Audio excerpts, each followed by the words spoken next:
This is Troy with iGrow Salons, and in today's video, I'll be covering a good reach for your Facebook ads. So I'll be covering reach for local and national ads.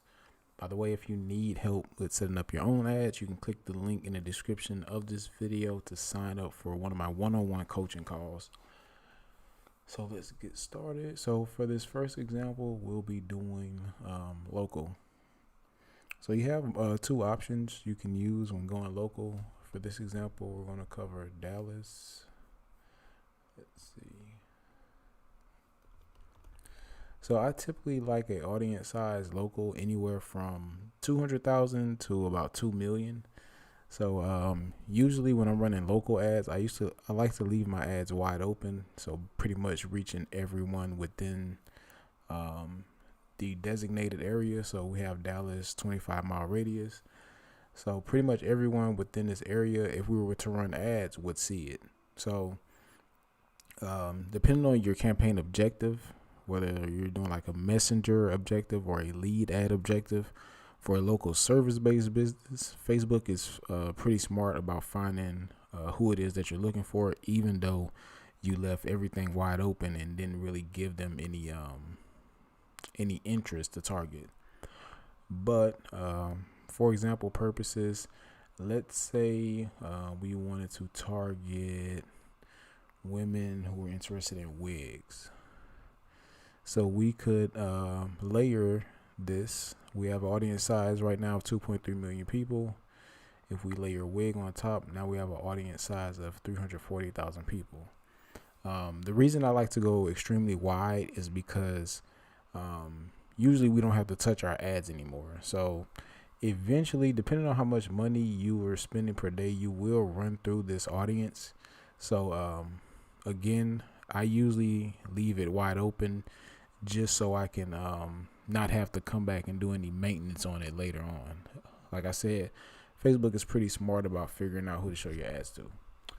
So again, in the 200,000 to 2 million range, you should be good locally.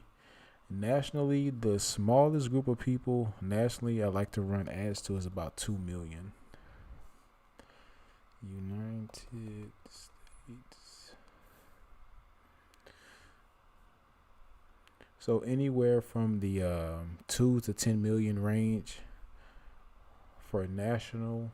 So let's use the same example. So we have wig interest, everybody from 18 to 65 women who are interested in wigs. So imagine this is for a national e-commerce brand. Now, one thing I like to do with national targeting is I like to narrow it. So 14 million, that's a pretty large audience. So unless you have a pretty significant budget, it's going to take a while to come through that audience. So you're talking like $1,000 a day to really even scratch the surface on something like this. So one thing we can do is narrow this audience, and this will cut it in half. So we'll narrow this audience by engaged shoppers. So that's going to basically take everyone who's interested in a wig, but also has clicked on a shop now call to action in the past week. Engaged shopper. So notice the audience size is going to cut about in half. Okay, so now we have an audience size of 5.4 million highly targeted people that we know are likely to click on our ads, since in the last week they have clicked on a shop now ad. And that's pretty much it for targeting. Again, with local, 200,000 to 2 million range. With national, anywhere from 2 to 10 million. It's fine. Again, if you like my personal help with setting up your ads, feel free to sign up for one of my one-on-one coaching calls by clicking the link in the description of this video. If you have any questions, feel free to reach out to me on Instagram at iGrow Salons. If you found this video helpful or useful, give me a thumbs up, like, comment, subscribe. Thanks for watching.